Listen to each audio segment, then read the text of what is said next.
Welcome to the Climate Gap Quick Cuts, a podcast for busy people building climate solutions. We spotlight founders, builders, operators, and investors doing the hard work behind real progress. I'm Ben, co-founder of Element 6. We connect climate tech companies with the people who make scale possible. Let's get into it. Today, we tackle a choice every climate and building tech leader faces: scale with channel partners or go direct. In the US, the path to market is generally more open and client-led, whereas in the UK, cost consultants and the traditional delivery chain hold more sway. Central Europe often moves slower due to risk mitigation. My guest is Tim Miscovich, who leads the commercial business at wtec. His team's smart lighting and sensor tech is deployed in 30 countries, and he has run direct, channel, and hybrid models across those markets. Let's get into it. So, Tim, welcome to the show. Great to have you. Can you give everyone an intro to yourself and your background, please? Sure. Tim Miscovich. I'm responsible for the commercial business for wtec. We're the manufacturer of a smart lighting and sensor technology that's now been deployed in 30 countries around the world. You've tested partner and direct models across the US and Europe. Can you give us concrete wins and painful surprises in each region that proved a single GTM approach simply can't scale everywhere? Yeah, I wish everybody that we could just hit an easy button and then it would just work. But every market's different. I think one of the most important things is when anyone is looking to expand into new markets and or reevaluate how they're doing their market is to really understand the market. I've been fortunate to work in 20 some of the 30 countries we've been deployed in. Understanding those cultural differences is probably the most important thing out of the gate. Because at the end of the day, people do business with people. So if you don't understand that, you're not going to get really far if you can't handle that interpersonal relationship. It's different things where understanding how the path to market is accepted in the industry. In the US, it's a little bit more open. Obviously, in some ways, it's a little restricted in certain ways, but for the most part, path to market in the US is very open. Whereas counter to that in the UK, where the consultants, the cost consultants especially, and the traditional members of the construction industry definitely have a lot more say into how a project's delivered.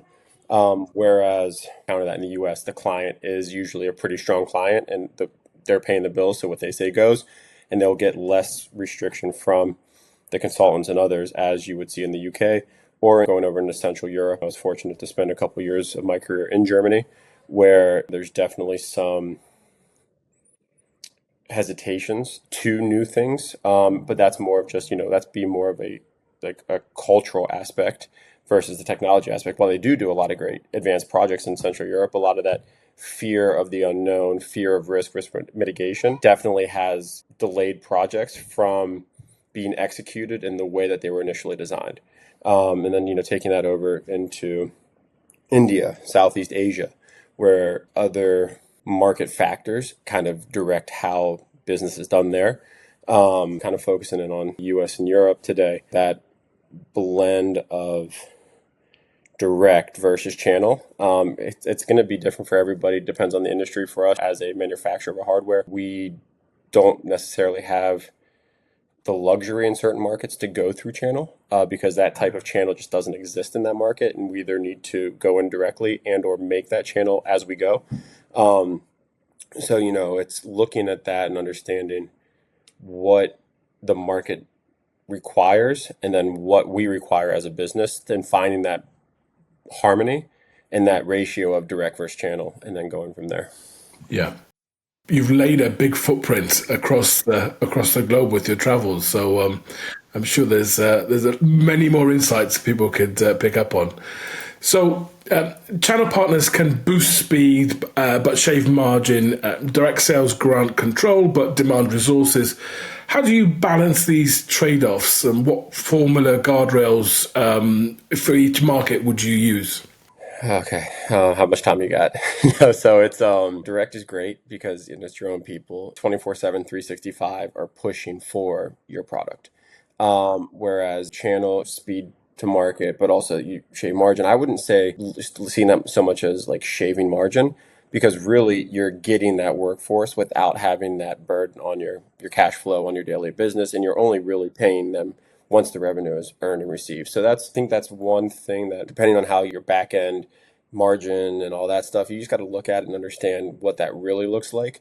So I think at the end, depends on the country, depends on your product, depends on a lot of different things. They probably come out about a wash, and some you'll direct will be better regarding cost of acquisition. On the other ones, the channel will be better.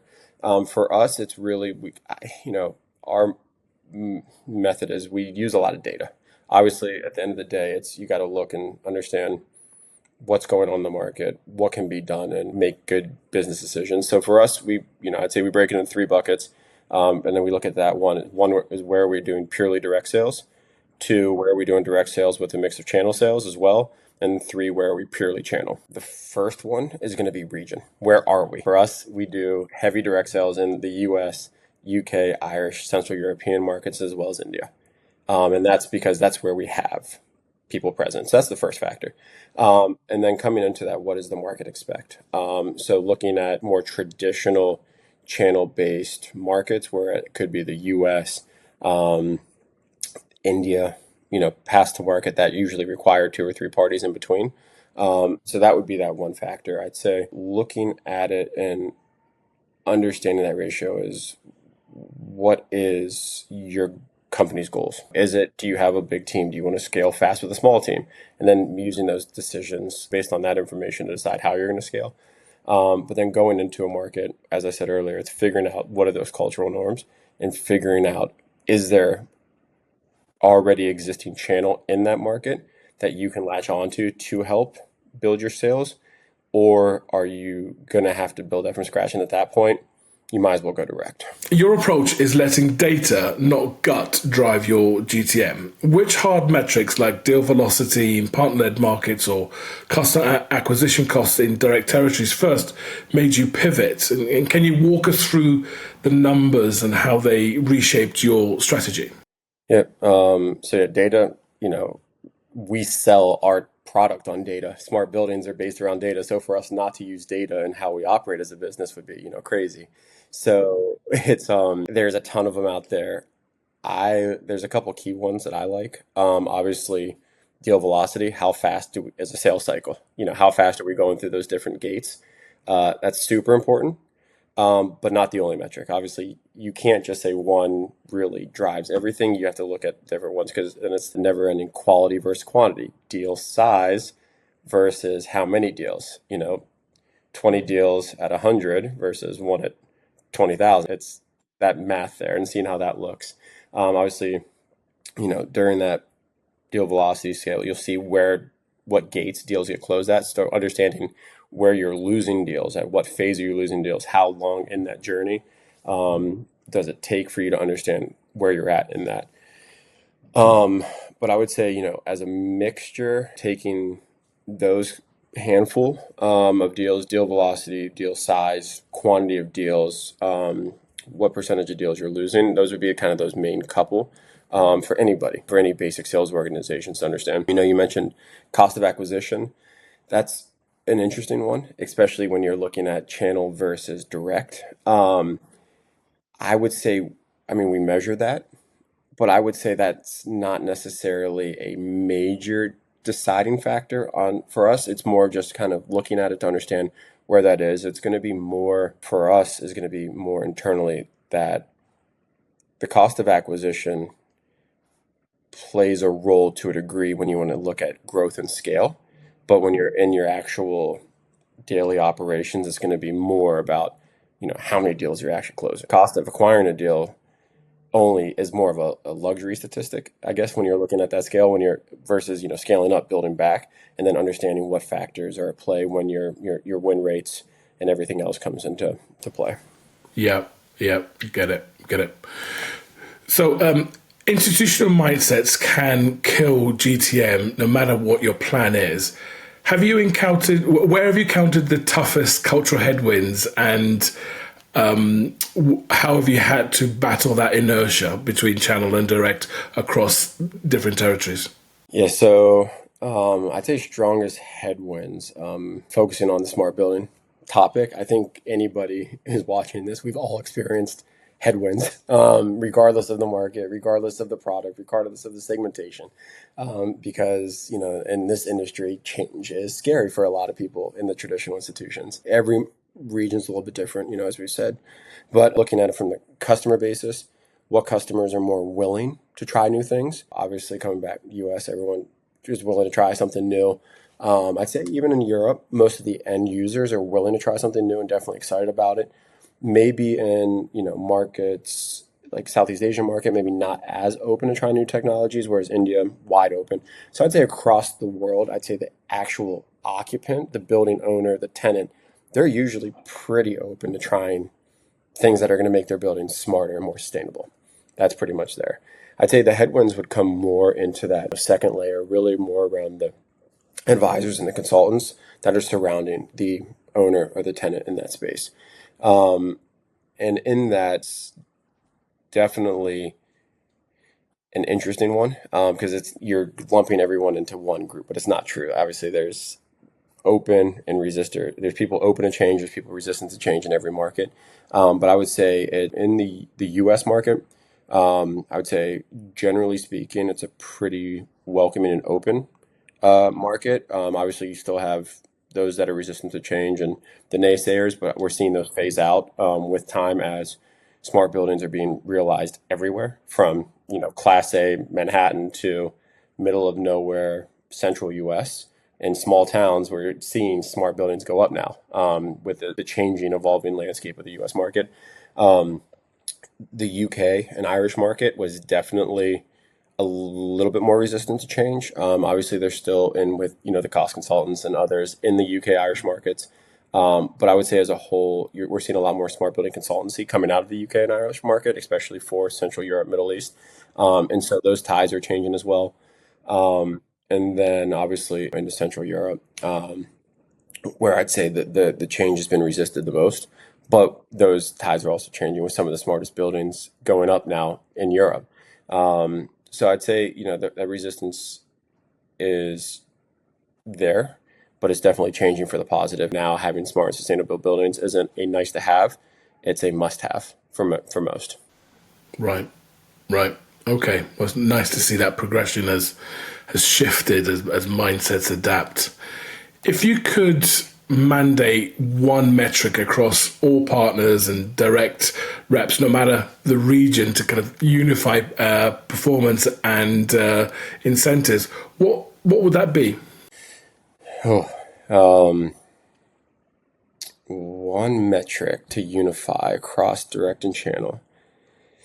I mean, I'd have to say it's probably going to be, either gross margin or gross profit. Obviously, with the factor of one deal doesn't show it, but once you're accumulating enough business, whether it be in deals, volume, looking at that gross profit and gross margin, at the end of the day, that's the story. That really shows how the business is doing today. But then even backing that up, I would say looking at year over year gross profit, gross margin, and what's that looking like in terms of growth or decline in those markets, looking at 2, 3, 4, 5 years. And I think that's the one thing is a lot of organizations are only in their first, second, third, fourth year. So they're still kind of figuring that out. But once everyone gets their sea legs under them and they're starting to see, multiple years in those markets, that's really the biggest factor, I think, is looking at that gross profit and gross margin with a year over year growth or decline in some cases in different regions, and then looking and seeing that. And that's probably one of the most beneficial thing, I think, for us as people in the smart building industry, seeing that, because every day is hard. I don't think anyone has a day where they wake up and go, okay, every day's hard.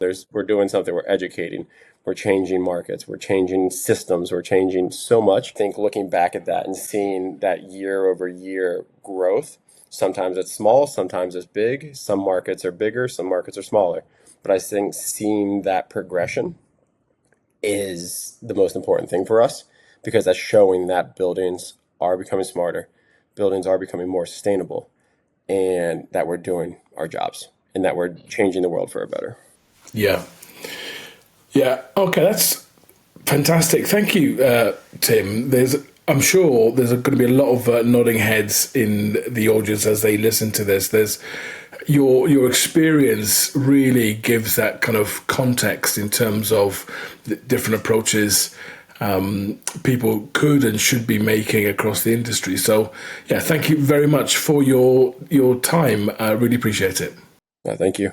Tim's playbook shows that scaling GTM is equal parts data, culture, and agility. 5 moves I took away. Profile the market first. Map who really decides how projects are delivered. US tends to be client-driven and open. UK is more consultant-shaped. Central Europe is cautious. India is receptive. Align to those norms before you pick partners or go direct. Choose the mode you actually support. Go direct where you have people on the ground, or use channel where it exists. If the channel doesn't exist, either build it or run direct. Instrument the funnel, track deal velocity, deal size, win rate, and where deals store. Use those signals to decide in real time whether partner-led or direct is driving growth. Keep margin at the center. Unify performance on gross margin or gross profit and watch it year over year by region to steer incentives and focus. Leave room for judgment. Data sets the direction, but stay nimble. When a channel opportunity appears, be ready to pivot even if you plan to hire direct. Thanks for listening. Short episodes, sharp insights, no filler. Catch you next time. You've been listening to the Climate Gap Quick Cuts. If you're building in climate tech, subscribe to hear more from the people making it happen.